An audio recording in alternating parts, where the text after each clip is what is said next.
За сургуулийн маань түүхт 80 жилээ болох гэж байна. Манай сургуулийн баг бүрэлдэхүүн олон баг болон ажиллаж байна. За түүний нэг нь манай оюутлын багийн хамт олон байгаа. За 80 жилийн ойн арга хэмжээний хүрээнд манай багийн хамт олон маань сургуулийнхаа тоглоогоо, тууз дарцаг гэх мэтлэн аман бүжгийн хувцсыг ойж байгаа.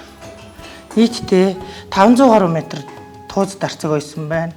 8 ширхэг туг ойлоо, аман ширээний бүтээлгүүд шинжилж ойсон байна. Нийтийн хоолны ширээ, олон улсын эрдэм шинжилгээний хурлын заалны ширээ, одоогоор бүжгийн хувцсыг ойж байна. За манай оюутлын багийг багш Дээд Цэнгэл багш маань удирдан ажиллаж байгаа. За оюутлын багш Бадам Гарав, эдийн засгийн багш Дулам Сүрэн, Гоо Зүү, математикийн багш Бунцэн гэсэн хүмүүсийн бүрэлдэхүүнтэй. За энэ дашрамт хэлэхэд манай үеийн санхүүгийн салбарын төгсөгчдөө эдийн засгийн багш нарын нэрийн өмнөөс түүх сургуулийнхаа 80 жилийн ойд хүрэлцэн ирээрэй гэж урьж байна.